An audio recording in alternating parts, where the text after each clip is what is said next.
Hi friends, Nisha cooking ಚಾನಲ್ಗೆ ಸ್ವಾಗತ. ಇವತ್ತು ನಾನು ನಮ್ಮ ಉತ್ತರ ಕರ್ನಾಟಕದ ಕಡೆ ಎಲ್ಲ ಪಲ್ಯಗಳಿಗೂ ಬಳಸುವಂತಹ ಗುರಳ್ ಪುಡಿ ಹೇಗೆ ಮಾಡೋದು ಅಂತ ತೋರಿಸ್ತಾ ಇದ್ದೀನಿ. ಅದ್ರ ಜೊತೆ ಗುರಳ್ ಚಟ್ನಿಯನ್ನು ಕೂಡ ಮಾಡೋದು ಹೇಗೆ ಅಂತ ತೋರಿಸ್ತಾ ಇದ್ದೀನಿ. ಒಂದರಲ್ಲೇ ನಾವೆರಡು ಮಾಡ್ಕೋಬೋದು. ಇಲ್ಲಿ ನೋಡಿ, ಗುರಳನ್ನು ಕ್ಲೀನ್ ಮಾಡಿ ಈ ಥರ ವಾಶ್ ಮಾಡಿ ಇಟ್ಕೊಂಡಿದ್ದೀನಿ ನಾನು. ಇದನ್ನು ಸರಿಯಾಗಿ ಇವಾಗ ಹುರಿಬೇಕು. ಬಾಣಲೆ ಬಿಸಿ ಮಾಡಿ ಸಣ್ಣ ಉರಿಲಿಟ್ಟು ಇದನ್ನು ಹುರ್ಕೊಳ್ರಿ. ಯಾಕಂದರೆ ಗುರಳು ದಪ್ಪ ಇರಲ್ವಲ್ಲ, ಹೊತ್ತೋಗೋ ಚಾನ್ಸಸ್ ಇರುತ್ತೆ.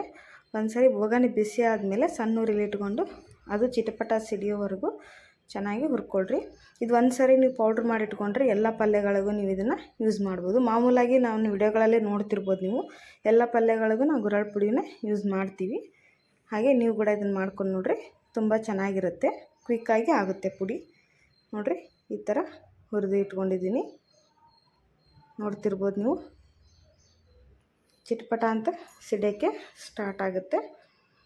ಈ ಥರ ಕೈ ಆಡಿಸಿ ತಿರುಗಿಸಿ ಹುರಿದ್ರೆ ಹೊತ್ತೋಗೋದಿಲ್ಲ. ಆಮೇಲೆ ಚೆನ್ನಾಗಿ ಹುರಿತವೆ ಎರಡು ಕಡೆ. ನೋಡಿರಿ, ಇವಾಗ ಹುರಿದಾಗಿದೆ. ಇವಾಗ ಗ್ಯಾಸ್ ಫ್ಲೇಮು ಆಫ್ ಮಾಡೋಣ. ಆಫ್ ಮಾಡಿ ಒಂದು ಬೌಲ್ನಾಗೆ ತೆಗೆದಿಟ್ಕೊಂಡು ತಣ್ಣಗಾಗೋಕ್ಕೆ ಬಿಡೋಣ. ಸ್ವಲ್ಪ ಹೊತ್ತು ಕೂಲ್ ಆಗಲಿ ಇದು. ನೋಡಿರಿ, ಕೂಲಾಗಿದೆ. ಇವಾಗ ಇದಕ್ಕೆ ರುಚಿಗೆ ಸ್ವಲ್ಪ ಉಪ್ಪು ಹಾಕಿ ಫಸ್ಟು ಇದನ್ನು ನೈಸಾಗಿ ಗ್ರೈಂಡ್ ಮಾಡ್ಕೊತೀನಿ. ನೈಸಾಗಿ ಗ್ರೈಂಡಾಗಿ ಪುಡಿ ಮಾಡ್ಕೊಂಡು ಬರ್ರಿ. ಇವಾಗ ಇದಕ್ಕೆ ಪುಡಿಗೆ ಒಂದು ಗಡ್ಡೆ ಬೆಳ್ಳುಳ್ಳಿನ ಹಾಕ್ತಾಯಿದ್ದೀನಿ ನಾನು. ಯಾಕಂದರೆ ಫಸ್ಟೇ ಬೆಳ್ಳುಳ್ಳಿ ಹಾಕಿದರೆ ಪೌಡ್ರು ನೈಸಾಗಿ ಬರೋದಿಲ್ಲ. ಹಾಗಾಗಿ ಇವಾಗಲೇ ಪುಡಿ ಆದಮೇಲೆ ಸ್ವಲ್ಪ ಬೆಳ್ಳುಳ್ಳಿ ಸೇರಿಸಿ ಪುಡಿ ಮಾಡಿದ್ದನ್ನು ಪಲ್ಯದ ಪುಡಿನ ತೆಗಿತಾಯಿದ್ದೀನಿ. ಇದಕ್ಕೆ ನಾನು ಚಟ್ನಿ ಪುಡಿ ಮಾಡ್ತೀನಿ. ನಾನು ಜಾರ್ನಲ್ಲಿ ಇದ್ದಿದ್ದಕ್ಕೆ ಈಗ 2 ಟೇಬಲ್ ಸ್ಪೂನಷ್ಟು ಖಾರದ ಪುಡಿನ ಹಾಕ್ತಾಯಿದ್ದೀನಿ. ಹಾಕಿ ಚೆನ್ನಾಗಿ ಮಿಕ್ಸ್ ಮಾಡಿ ಇದನ್ನು ಕೂಡ ಒಂದು ರೌಂಡು ಮಿಕ್ಸಿಗೆ ಹಾಕ್ಕೊಂಬರ್ರಿ.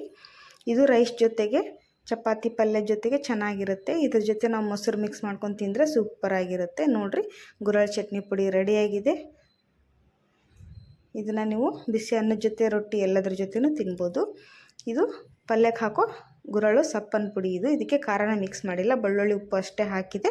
ದಯವಿಟ್ಟು ಫ್ರೆಂಡ್ಸ್, ನೀವು ಕೂಡ ಮನೇಲಿ ಟ್ರೈ ಮಾಡಿ ಹೇಗೆ ಬಂತು ಅಂತ ಹೇಳ್ಕೊಡಿ. ನಿಮಗಿಷ್ಟ ಆದರೆ ನಮ್ಮ ಚಾನಲ್ಗೆ ಸಬ್ಸ್ಕ್ರೈಬ್ ಮಾಡಿರಿ, ಶೇರ್ ಮಾಡಿರಿ, ನಿಮ್ಮ ಫ್ಯಾಮಿಲಿ ಫ್ರೆಂಡ್ ಜೊತೆ ಹಂಚ್ಕೊಳ್ಳಿ ಅಂತ ಹೇಳ್ತಾಯಿದ್ದೀನಿ.